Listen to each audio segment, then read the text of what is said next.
किरण kitchens मध्ये आपल्या सर्वांचं स्वागत आहे। आज मी बनवणार आहे डाळ तडका। तर सर्वांनी लाईक करा, शेअर करा आणि सबस्क्राइब करा। तडका बनवत आहे तर पहिले मी घेणार आहे मसूरची डाळ। ही लाल डाळ असते ना, तिला मसूरची डाळ बोलतात। ही मसूरची डाळ मी अशी घेतली आहे। नंतर मी घेतली आहे मुगाची डाळ। तर मी ह्याचं म्हणजे प्रमाण मी ह्याचं घेतलेलं आहे, या वाटीचं घेतलेलं आहे। तुम्हाला जसं तुम्हाला घ्यायचं तसं तुम्ही घ्या। जेवढे तुमच्या घरात जास्त लोक आहेत, किती लोक आहेत त्या हिशोबाने तुम्ही घ्या। माझ्या घरामध्ये आम्ही 5 लोक आहेत, त्या हिशोबाने मी घेतली ती डाळ।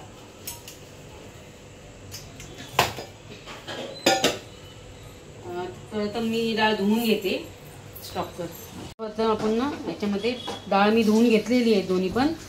याच्यामध्ये असं टमॅटो टाकूया, असे एका साईडला असे टमॅटो टाकूया। टमॅटोच्या मी बिया काढून घेते, टमॅटोच्या बिया मी कधीच टाकत नाही। तसा कांदा टाकूया, कच्चाच टाकायचा आहे कांदा।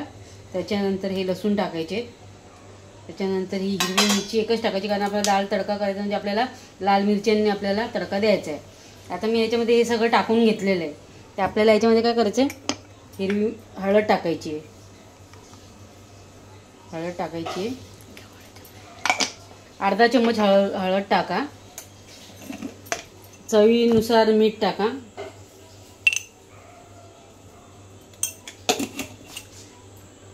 आणि थोडंसं म्हणजे 1 चमचा असं भरेल असं तेल टाका असं।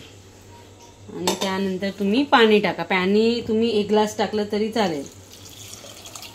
आपली डाळ केवढी आहे त्या हिशोबाने आपण पाणी टाकायचं।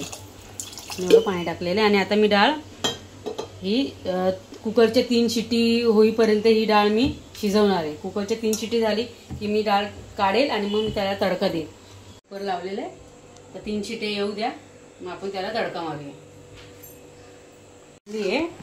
हे बघा, तुम्ही चांगलं कांदे, टोमॅटो, लसूण आपण टाकलेलं ते पूर्णपणे मॅश झालेलं आहे, चांगली शिजली। 3 शिट्टी दिल्यामुळे ती एकदमच छान शिजली, बघू शकता तुम्ही।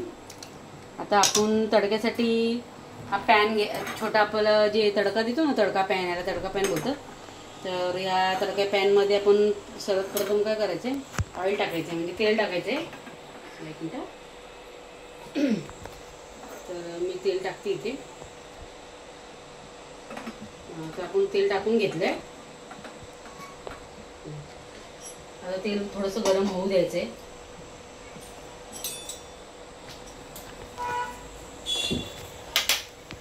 थोडंसं आपण जिरं टाकून घेऊया, अर्धा चमचा जिरं, अर्धा चमचा जिरं टाकलं आहे। नंतर अर्धा चमचा राई, अर्धा चमचा राई अजून अर्धा चमचा राई जिरं आपण इथे टाकलेलं आहे। तर आपण त्याला थोडंसं तडकू देऊया, त्याला तडका असं नाही झाला पाहिजे।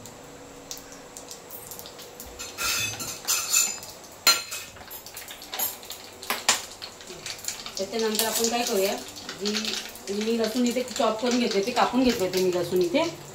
तर हे लसूण टाकूया।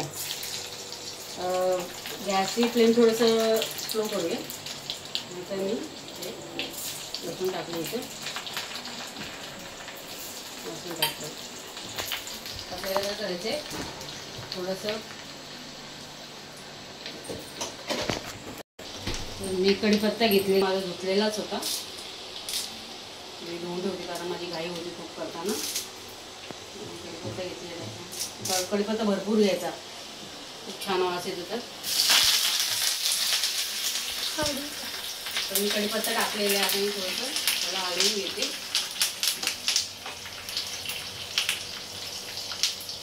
त्यानंतर कढीपत्ता होऊ द्यायचा, थोडंसं फ्लेम स्लो फास्ट असं करत राहायचं, एकदम स्लो एकदम फास्ट असं करत राहायचं। जसं आपल्याला वाटेल आता थोडंसं जळतंय वगैरे, तर थोडंसं फ्लेम थोडंसं कमी करा। आता आपल्याला ही बाजारातून बोरमिरची ती बोरासारखी दिसते अशी, तर ही आपण टाकून घालायचं, तर ही खूप छान लागते। ही तिखट नसते, फक्त ही याची चवसाठीच असते।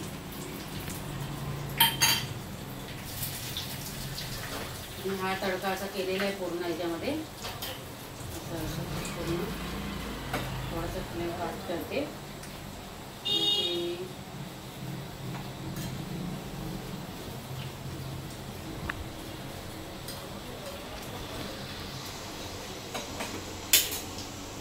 हिंग पण टाकायची. मी ते इथून हिंग घेते तर मी थोडीशी हिंग पण टाकली आहे. तर थोडीशी हिंग टाकली. हिंगाने खूप छान अशी चव येते. तर आता हा तडका असा चांगला झालेला आहे एकदम. बघा खूप सांभाळून तुम्ही हा डाळीमध्ये टाकायचा आहे म्हणजे चटका नाही लागला पाहिजे, जेणेकरून चटका वगैरे नाही लागला पाहिजे. तर सर्वप्रथम काय करायचं, डाळीमध्ये तडका टाकताना डायरेक्ट कधीच नाही टाकायचा. त्याला एक असं थोडंसं झाकण घ्यायचं, असं म्हणजे थोडंसं झाकण्यासाठी थोडंसं असं झाकून घ्यायचं. तिथे म्हणजे उडलं नाही पाहिजे कोणाच्याही अंगावर. तर तुम्ही असं करा, हळू असं टाकायचंय, असं करायचं. त्याचा जे वास असतो, सुवास असतो, सुगंध छान असा येतो जिरे राईचा कढीपत्त्याचा, तर तो बाहेर नाही जात, तो डाळीतच राहतो. म्हणून थोडंसं टाकून ठेवायचं आहे. त्याच्यानंतर थोडीशी डाळ अशी आपण ठेवूया. इकडे नाही तर आपण ते बघा अशी आपली डाळ झालेली. डाळ तडका आपला असं झालेला आहे, दिसतोय डाळ तडका असं आपला डाळ तडका झालाय. छान असं खूप छान झालेलं आहे. मीठ आपण अगोदरच टाकलं, तर मीठ टाकायची थोडीशी कोथिंबीर वरती असं ॲड करूया. हे बघा डाळ तडका अशा प्रकारे झालेला आहे. तर कुठलाही भात घ्या, इंद्रायणी घ्या, इंद्रायणी घेतला तर खूपच छान लागेल. चिकट असा भात असला तर डाळीसोबत खूप छान लागतो, अशा डाळीसोबत.